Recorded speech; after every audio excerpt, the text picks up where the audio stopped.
네, 오늘 정치권 이슈들은 이상휘 세명대 교수, 배종호 세한대 교수와 자세하게 짚어보겠습니다. 어서 오십시오. 네, 안녕하십니까? 네, 안녕하십니까?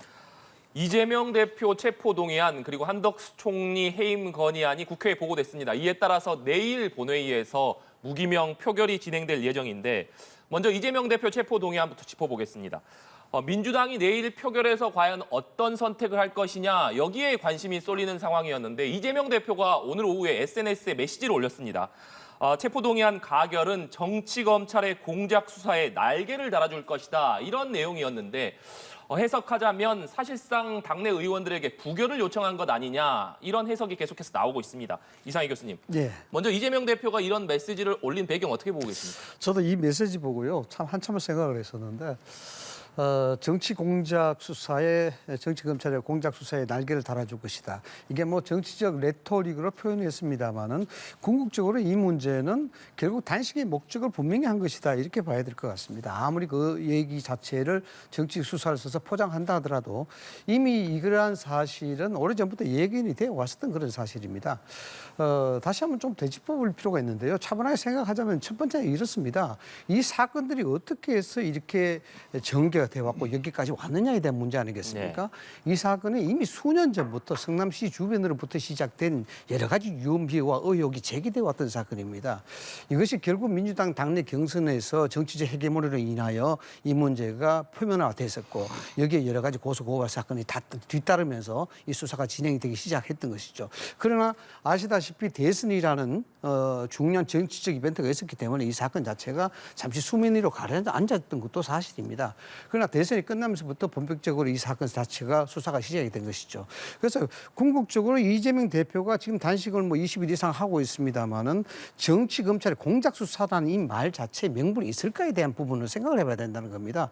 공작 수사에 대한 표현 자체가 여러 가지 표현이 될 수가 있겠습니다마는 궁극적으로 보자 그러면 없는 사건을 만든다든가 또는 호도한다든가 뭐 이런 형태가 돼야 되는데 이 사건은 정치 검찰 뭐 검찰 내부에서 만들어진 사건도 아니고 또는 여당에서 제기된 사건도 아니고 그 내부에서 만들어졌었고 또 이미 성남시 주변에서 여러 가지 대장동, 백현동, 그다음에 북한 대북 송금부터 시작해서 수많은 그런 사건들이 언급이 되어 왔었고 이것을 검찰이 인지를 하고 수사를 한 그런 동기다 이렇게 봐야 되겠죠.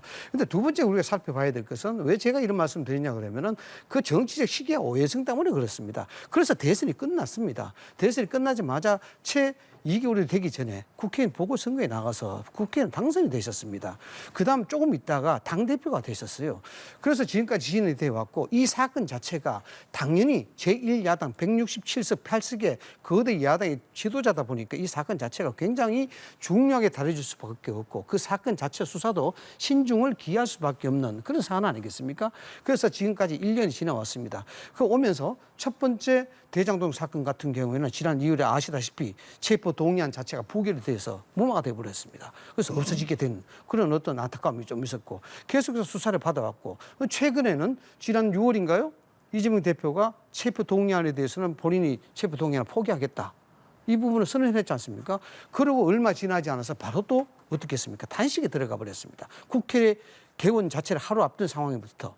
그래서 그 자체 국회 개원을 통해서 뭐 여러 가지 국정조사도 준비해야 되고 문제가 많았습니다만은 이재명 대표 단식에 들어가면서 모든 정치적 이슈가 이쪽으로 다 빨리 들어가게 많은 거죠. 그래서 급기야는 오늘 체포 동의안 가결 자체가 하루 앞둔 상황에서 정치 검찰 공작 수사에 날개를 달아준다 이런 메시지를 내놨단 말이죠. 그럼 과연 이걸 상식적으로 또 보편적으로 이걸 어떻게 해석해야 되냐 이거죠.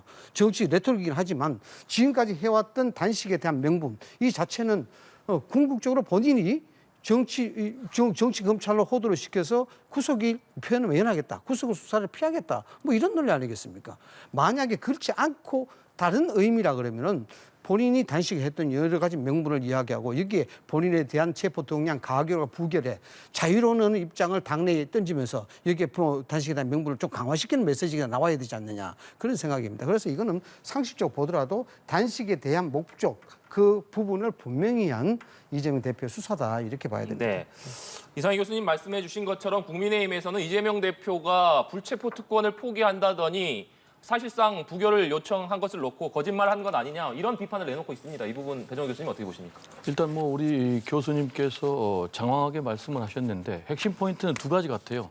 하나는 지금 검찰의 수사가 이재명 대표를 죽이기 위한 공작 수사냐 정치 수사냐라는 것 하나 하고요.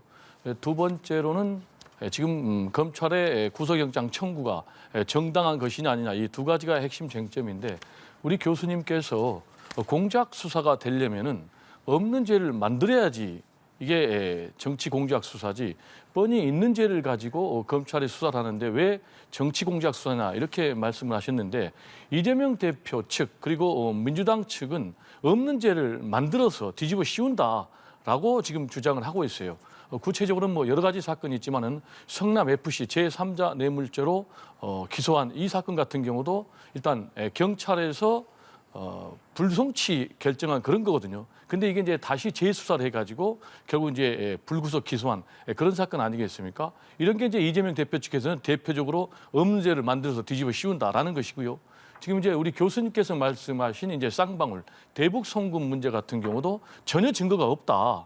그럼에도 불구하고 쌍방울 김성태 전 회장의 말만 가지고 결국은 이걸 이제 구속영장 청구를 하고 있는데 이런 것이 바로 이재명 대표 죽이기 정치 공작 수사다라는 것이기 때문에 우리 교수님 말씀대로 이거는 없는 죄를 뒤집어 씌우는 그런 것이다라고 지금 이재명 대표 측에서는 반발하고 있고요.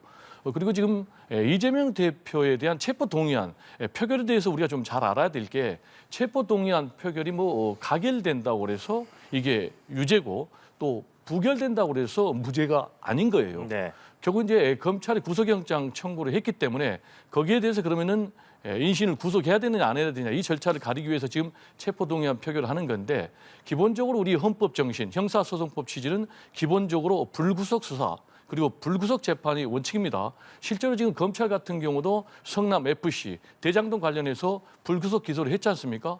그렇다면은 검찰 같은 경우도 이재명 대표를 향해서 불구속 기소를 하면 되는 거예요. 근데 왜 꼭 구속을 해야 되느냐?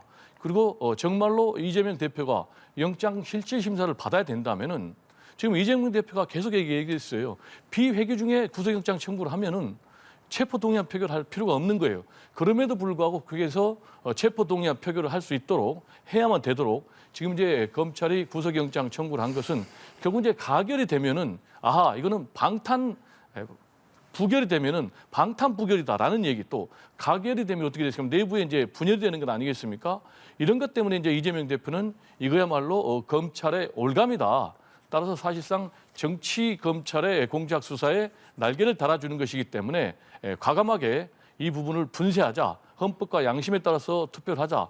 라면서 사실상 지금 당론이 아니고 지금 전체 의원들이 자유투표를 통해서 이 체포동의안 표결을 부결해 줄 것을 정식으로 요청한 것이다. 이렇게 해석이 가능하겠습니다. 네. 지금 이재명 대표가 이렇게 사실상의 부결을 요청하는 메시지를 올린 이후에 잠시 후에 약 10분쯤 뒤에 민주당이 의원총회를 개최할 예정이라고 합니다. 여기서 내일 체포동의안 표결을 어떻게 할 것인지 논의할 예정이라고 하는데 배 교수님, 계속해서 친명계에서 나왔던 체포동의안 표결에 아예 표결에 참여하지 말고 불참하자. 표결 당시에 아예 퇴장을 해버리자. 이런 얘기 혹은 아예 부결을 당론으로 정하자. 이런 얘기 여러 가지 얘기가 있지 않습니까? 이 부분들을 혹시 이 의원총회에서 아예 당론으로 결정할 가능성 어떻게 보고 계십니까?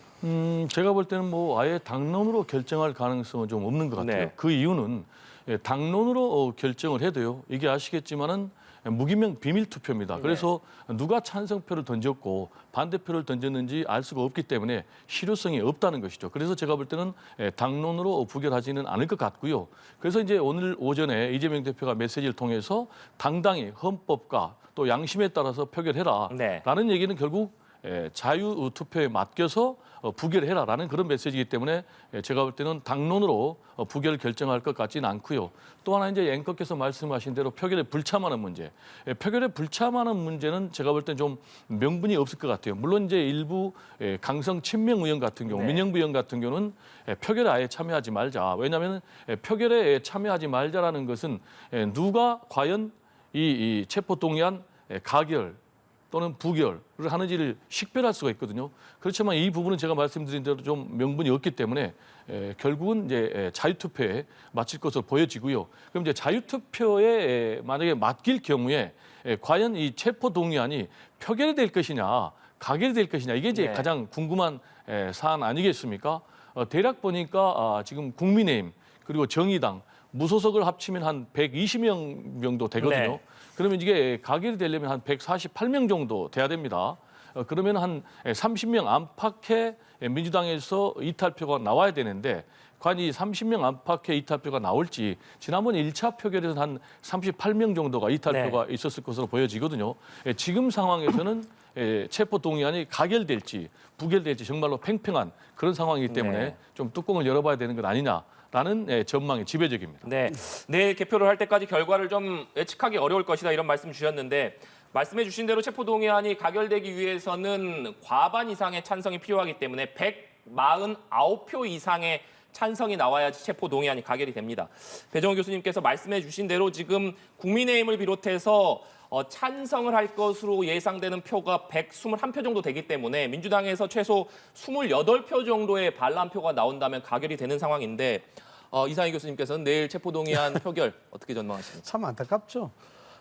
지난 체포동의안 부결 시에도 여러 가지 뭐 여기에 찍어내기가 있었다. 다시 한번 여기에 누가 반대표를 던졌는지 누가 찬성표를 보냈는지 이 부분을 뭐 식별한다 이런 혼란이 있었습니다. 이것이 궁극적으로 민주당 내가 이 이재명 대표의 체포 동의안으로 인해서 갈등을 유발할 수밖에 없다 이렇게 볼 수가 있는 것이죠. 과연 이재명 대표의 이 강 얼마나 넓고 깊은지는 모르겠습니다만 이번에 민주당이 어떤 형태든지 넘을 수 있을지 참 귀추가 주목이 되는 일입니다. 궁극적으로 봤을 때는 이걸 당론으로 붙이는 자체가 참 힘들 거예요. 왜냐하면은 이것을 부결로 이야기한다 하더라도 부결에 대한 명분 자체, 그 정치적 명분 자체가 그렇게 뭐 강해 보이지는 않습니다. 그렇다면 궁극적으로 또 또다시 국민들로부터 방탄국회를 열었다 이런 오명에 치우칠 수밖에 없고 향후의 국정조사부터 시작해서 정치적 일정에 민주당이 정치적 헤게모니를 잃어버리는 그런 형태가 되는 것이고 그 상황이 이어지게 되면 총선에도 상당한 영향이 있을 수밖에 없죠. 그래서 이러지도 못하고 저러지도 못한 그런 아주 난감한 그런 상황이었는데 예상될 수 있다 그러면 결국 자유투표를 통해서 암묵적인 어떤 압력적인 어떤 당론 이런 형태로 갈 수밖에 없지 않나 이렇게 봅니다. 안타까운 그런 사실이고요. 아까 조금 전에 우리 교수님도 이 부분에 대해서 여러 가지 말씀을 해주셨습니다만은 제가 안타깝다고 말씀을 드리는 게요. 뭐 이야기의 논점이 좀 빗나가는 듯합니다만은 이게 이렇습니다. 백형동, 대장동, 대북 송금 등등의 이 중요한 굵직한 사건들. 대장동 같은 경우는 이미 언론에서 너무나도 많이 몇 년 동안 짚어놨었기 때문에 다 내용을 아는 사실이죠. 불법 개발 이 사건을 위해서 수천억에 대한 부당이득이 시되게 됐습니다. 성남시장이 이재명 대표였습니다. 백형동 사건도 마찬가지입니다. 수백억 대의 개발 이익을 민간업자 가져갔습니다. 이 당시도 성남시장이 이재명 대표였습니다.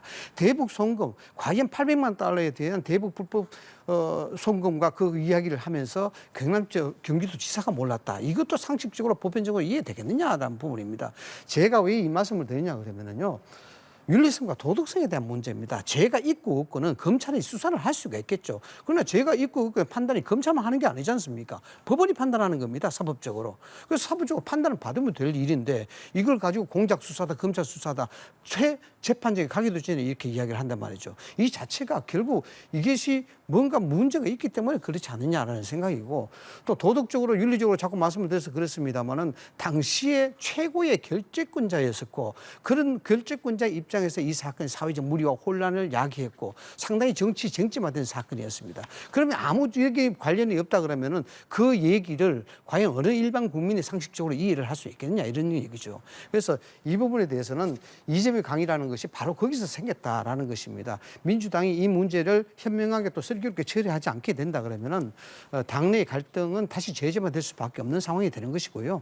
총선에 대한 전략 자체가 상당히 힘들어질 수밖에 없는 그런 국면에 들어간다라는 그 말씀을 좀 드리고 싶습니다. 네. 제가 좀 말씀을 드리고 싶은데 지금 검찰의 수사와 앞으로 재판을 얘기를 했는데 왜 또 갑자기 도덕 얘기를 하는 거죠? 그럼 이제 검찰의 수사를 받으면 부도덕한 겁니까? 그럼 이제 검찰의 수사 통해서 무혐의 나온 적도 수도 없이 가릴 수 없고 그리고 검찰이 기소했는데도 재판에서 무죄 나온 경우도 굉장히 많아요. 그러면 검찰이 계속해서 피의 사실을 흘려대고 그러면 거기에 대해서 억울하다라고 얘기하는 것이 부도덕하다는 얘기인지 저는 좀 이해가 가지 않고요. 지금 이제 교수님께서 뭐 백현동, 대장동 의혹이 수도 없이 많다 얘기를 하는데 역설적으로 2년 가까이 계속해서 검찰이 탈탈 털고 있지 않습니까? 그러면 이런 검찰은 도덕적입니까? 그리고 제1야당 대표에 대해서 구속영장을 2번이나 청구한 것은 우리 정치 역사상 한 번도 없는 거예요. 그러면 이런 검찰은 지금 도덕적이라는 얘기입니까? 그리고 400번 넘게 특정인을 향해서 압수수색을 한 이런 검찰은 도덕적입니까? 그리고 아무리 털어도 증거도 안 나오는데 지금 제가 아까 말씀드린 대로 비회기 중에 구속영장 청구를 하면 되는데 굳이 회기 중에 구속영장 청구한 검찰은 정치적이라는 얘기입니까? 그러니까 이런 부분은 제가 볼 때는 좀 오히려 국민들이 검찰에 대해서 과연 검찰의 수사가 공정한가라는 의구심을 갖게 하기 때문에 정치 검찰이라는 그런 의심을 살 행동은 검찰이 자제해야 된다라는 얘기를 좀 강조를 하고 싶습니다. 네, 내일 이재명 대표 체포 동의안과 동시에 한덕수 국무총리 해임 건의안도 표결이 이루어집니다. 해임 건의안 역시 과반수 찬성이 필요한 상황에서 민주당 의석이 과반이 넘기 때문에 내일 해임 건의안이 통과될 가능성은 높습니다만 이것이 강제성이 없기 때문에 사실상 윤석열 대통령이 거부할 것이다. 이런 전망이 지배적입니다. 그럼에도 불구하고 민주당이 과연 이 해임 건의안을 표결 처리하는 것이 실효성이 있느냐 이런 지적이 계속해서 나오고 있는데 배종훈 교수님 이 부분은 어떻게 보십니까? 지금 질문 다시 한번 좀 얘기를 해주실랍니까? 네, 한덕수 국무총리 해임 건의안이 네네. 통과되더라도 윤석열 대통령이 거부를 할 가능성이 높은데 민주당이 이것을 추진하는 것이 실효성이 있느냐 이런 얘기가 계속 나오는 상황 아니겠습니까? 이제 실효성의 개념을 어떻게 보느냐에 따라서 좀 그거는 이제 예수도 나오고 좀 네. 노도 나오는데요. 일단 가장 중요한 것은 해임 건의안이 국회에서 가결될 수 있느냐라는 것 아니겠습니까? 지금 그렇지만은 이제 민주당 같은 경우는 167석을 갖고 있기 때문에 제적 과반이면은 통과가 됩니다. 그래서 지금 한덕수 국무총리에 대한 해임 건의안은 본회의에서 통과가 될 것으로 의결이 될 것으로 저는 그렇게 보고 있고요. 그러면 이제 윤석열 대통령이 이 해임 건의안을 수용을 할 것인가라는 것과 관련해서는 이미 대통령실에서 막장 정치다라면서 반발을 했기 때문에 윤석열 대통령이 해임 건의안을 수용할 것 같지는 않고요. 이미 뭐 박진 외교부 장관이라든지 이상민 행안부 장관 같은 경우도 해임 건의안이 국회 본회의를 통과를 했지만은 거부권 행사를 했지 않습니까? 그래서 하지 않을 것 같아요. 그런데 이제 제가 볼 때는 국무총리의 해임 건의안이 결국 대통령의 거부권에 의해서 이게 수용이 되지 않더라도 저는 실효성이 전혀 없다 이렇게는 보지 않습니다. 첫 번째로는요. 지금 이제 윤석열 대통령 같은 경우는 사실상 저는 뭐 국정 운영을 폭주하듯이 지금 독단적으로 지금 끌고 가고 있다고 보거든요. 이런 부분에 대해서 저는 이제 강력하게 제동을 거는 의미가 있다라고 좀 보여지고요. 그리고 윤석열 대통령이 지금 또 국무총리 해임 건의안 이번에 통과가 되면은요. 우리 헌정사에 처음 있는 일입니다. 이 한덕수 국무총리에 대해서 해임 건의안이 지금 발의가 된 것은 이유는 이제 지금 뭐 이태원 참사라든지 오송 지하차도 참사라든지 이런 부분에 대해서 전혀 지금 사과를 하지 않고 있고 후쿠시마 오염수 방류도 사실상 앞장서서 하고 있기 때문에 이런 부분에 대해서 책임을 묻는 거거든요. 근데 지금 윤석열 대통령이 해임 거부안을 이번에 또 발동을 시킨다? 그러면 이제 국민들의 분노가 더 높아질 것 같습니다. 그리고 그 이후에도 그러면 계속해서 윤석열 대통령의 이런 독주식의 국정 운영이 계속된다면은 총선을 앞두고 민주당의 어떤 주도권이 상당히 좀 강화될 수 있다. 그래서 총선에서 윤석열 대통령 정권 심판론이 강화될 그런 가능성도 있기 때문에 실효성이 전혀 없지는 않다. 이렇게 분석이 됩니다. 네, 이상희 교수님. 일단 이재명 대표에 대한 수사가 뭐 한 1년 정도부터 시작이 됐었죠. 그전에는 사실상 뭐 말씀을 드렸다시피 대선이라든가 정치적 이벤트가 있었기 때문에 이 부분에 대한 수사가 완벽하게 진행이 안 됐다고 볼 수가 있습니다. 뭐 죄가 없는데 덮어 씌운다는 식으로 말씀하시는데 일단 그 부분도 간단하게 짚어드리면요. 증거에 차고 넘죠. 범죄에 대한 의혹이 너무 많기 때문에 뭐 차고 넘치고 이 부분에 대해서 본인이 계속 부인하고 여기에 대해서 피의자를 회유하고 뭐 이런 형태로 계속 돼 왔는 것이고 정치적으로 굉장히 지금 반항을 하고 있지 않습니까? 그런 상황이다 보니까 뭐 제일 좋은 게 자백인데 뭐 자백 안 하죠. 왜냐하면 정치적 생명이 걸려있기 때문에 하겠습니까? 그렇기 때문에 이 부분에 대해서 검찰이 계속해서 신중해서 수사를 하는 것이고 정황 증거를 계속 모으는 그런 작업을 하고 있는 겁니다. 죄가 많기 때문에 시끄러운 거죠. 여기에 대해서 죄가 없다고 하면 그냥 사법 앞에 떳떳하면 되는 겁니다. 그런 말씀 좀 드리고 싶고요. 사법 절차는요. 어떠한 형태든지 간에 정의 저울에 따라서 좀 엄정하게 해야 되는 겁니다. 이걸 감정과 감성에 따라서 정치적 시대에 따라서 움직인다고 하면 사법 정의가 아니죠. 그렇게 된다고 하면 법 앞에 만일 평등하다 이 말 자체를 없애버려야 됩니다. 이재명 대표도 그 법 앞에 평등하다는 사람의 그 일부에 속할 수밖에 없는 그냥 일반 사람이에요. 그래서 이 부분에 대해서는 좀 엄정하게 받아야 된다는 것이고, 조금 전에 이야기하셨던 한덕수 총리 해임안에 대한 부분, 왜 갑자기 해임안이 올라왔을까? 왜 민주당이 그거 올라왔을까? 과연 이런 명분이 있을까? 이 참 이상하지 않습니까?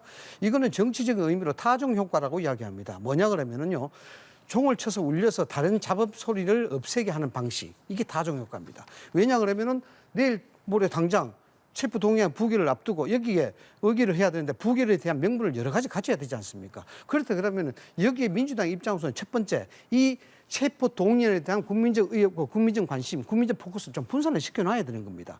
그렇기 때문에 이 부분에 대해서 오롯이 그것만 두드러지게 된다 그러면은 정치적으로 있는 내상이 크게 되죠, 민주당이. 그럼 두 번째, 그런 식으로 해야만이 실질적으로 부결에 대한 명분을 확실히 가져갈 수 있는 것입니다. 왜? 좀 더 그냥 뭐 이재명 대표의 범죄 의혹이 없기 때문에 우리는 부결해야 된다, 이런 논리보다는 여러 가지 좀 더 크고 좀 범위가 확장적인 정부에 대한 실정, 이런 부분들을 좀 더 고려해서 그게 가장 그 강도 높은 총리 해임안을 들고 나옴으로 인해서 국민적 이 관심, 이 부분에 대한 명분도 주고 또 관심도 분산시키는 그런 효과를 주고, 그게 타종 효과라고 이야기하는 겁니다. 네. 국민의힘 얘기로 좀 넘어가 보겠습니다. 그제 박광원 민주당 원내대표 교섭단체 연설에 이어서 오늘은 윤재호 국민의힘 원내대표의 교섭단체 대표 연설이 있었습니다. 후진적인 정치 문화와 극단적 대립 구조가 대한민국 자유민주주의를 위기로 몰아넣고 있다. 그 위기를 적나라하게 보여준 것이 최근 있었던 대선 공작 게이트, 또 통계 조작 의혹이다, 이렇게 지적을 했는데 오늘 연설 어떻게 들으셨습니까? 이 통계에 대한 부분이 좀 시끄럽죠. 사람들 거짓말 있지 않습니까? 첫 번째 거짓말이 새빨간 거짓말, 그냥 두 번째 거짓말이 그냥 거짓말, 세 번째 거짓말이 뭐냐면 새빨간 거짓말입니다. 영국의 정치학자가 이야기했죠. 이게 1800년대에 나온 얘기입니다. 그만큼 통계 믿지 말라는 것이죠. 정책을 추진함에 있어서 그 정책에 대한 당위성 그리고 성과를 가장 입증하기 좋은 설득의 구조를 가진 게 바로 통계입니다. 이 통계를 조작했다는 것입니다. 그냥 국민의힘이 그냥 일반적으로 이야기한 게 아니죠. 이 감사를 통해서 이야기된 겁니다. 이야기하다시피 소득주도 성장을 문재인 정부가 들어서면서부터 강하게 밀어붙이지 않습니까? 여기에 대해서 소득주도 성장이 가장 큰 정책적 대안이니만큼 여기에 대해서 국민적 호응이 있어야 되는 것이고 여기에 대한 성과가 있어야 되는 겁니다. 그래야 계속해서 밀어붙일 것 아닙니까? 그런데 안타깝게도 소득주도 성장으로 인하여 일자리는 점점 없어져 버렸고 여러 가지 여기다 투자라든가 이런 것이 굉장히 빈곤해져 버렸습니다. 그래서 기억하실지 모르겠습니다만 2019년인가요? 18년인가요? 이때 통계청장이 옷을 벗었지 않습니까? 황 통계청장으로 제가 기억하는데 그 당시 통계청장이 언론에 인터뷰 그렇게 했습니다. 내가 그렇게 말 잘 듣는 사람은 아닙니다. 이렇게 의미심장한 말을 했죠. 그 말이 무슨 뜻이겠습니까? 정부가, 즉 청와대가 이야기하는 소득주도 성장에 대한 입맛대로 하라. 그것을 하지 못하니까 통계청장에 대해서 인사권을 다시 발의를 해서 교체를 시킨 거 아니겠습니까? 그 당시 언론에 그에 대한 정황이 충분하게 이야기됐었고 또 문재인 정부의 부동산 정책도 마찬가지 아니겠습니까? 그때 경신련인가요? 경신련에서 서울 집값이 문재인 정부 들어서 약 50% 이상 인상이 됐다 그러니까 국토부에서 바로 자료 나왔어요. 아니다, 14.7%다 이렇게 이야기 나왔습니다. 그래서 경신련에서 그렇게 이야기했죠. 그에 대한 근거가 어딨냐라고 10번 가수 몇 번인가 물었습니다. 국토부에서 이런 방법이 얘기도 없었어요. 결국 통계에 대한 부분입니다. 이 통계에 대한 부분을 잘못 쓰면 굉장한 독이 되는 것입니다. 그래서 이 부분에 대한 조작에 대한 부분, 이거는 감사로 됐었기 때문에 앞으로 이 통계를 통해서 국민의 눈을 시선, 국민의 귀를 현혹시키는 이런 일은 없어야 되겠다라는 그런 측면에서 오늘 김기현 대표가 국정연설을 통해서 국회 연설을 통해서 이 부분을 지적한 것은 아주 잘한 것이다. 지금 그렇게 봅니다. 네, 윤재호 원내대표. 네. 지금 이제 국민의힘 얘기를 하는데 또 왜 민주당 얘기로 가는지 좀 의아한데요. 제가 볼 때는 긍정적인 부분과 부정적인 부분이 함께 있었다라는 얘기를 좀 드립니다.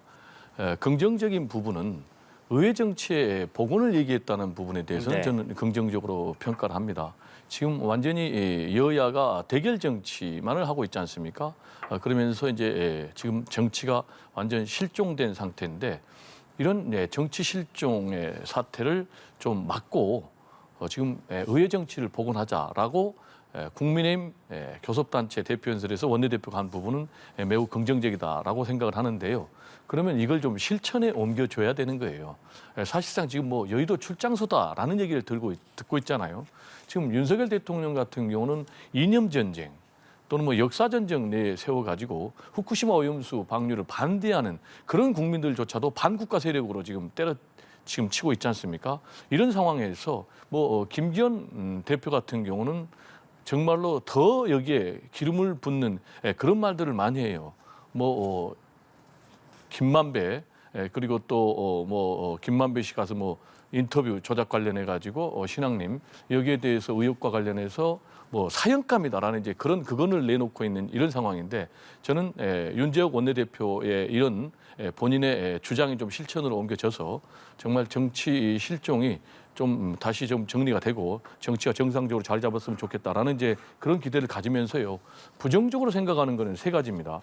하나는요. 지금 감사원의 통계 조작 의혹과 관련해서 감사 또 그리고 수사 의뢰와 관련해서 아예 가짜 뉴스다, 가짜 통계다라고 이제 못을 박았거든요. 이런 부분은 아직 결론이 안 난 부분인데 아예 가짜 뉴스, 가짜 통계를 못을 박은 부분은 굉장히 위험하다. 그리고 또 하나, 그리고 김만배 신앙님 인터뷰 관련해서 이거는 이제 가짜 인터뷰다. 그러면서 대선 공작 게이트다라고 못을 박았거든요. 이런 부분도 저는 좀 상당히 위험하다. 그리고 세 번째로는 후쿠시마 오염수와 관련해서 방류와 관련해서 이거는 반일 감정을 선동하는 것이다. 이렇게 주장을 했거든요. 그러면 이런 부분에 대해서는 좀 굉장히 우려를 하고 그렇다면 종합해서 다시 본인이 주장했던 의정치 복원을 뒤집자는 얘기인가? 라는 그런 우려감이 남아있는 게 사실입니다. 네, 알겠습니다. 오늘 두 분 말씀은 여기까지 듣도록 하겠습니다. 지금까지 이상희 배종호 교수와 얘기 나눠봤습니다. 오늘 말씀 고맙습니다. 네, 감사합니다.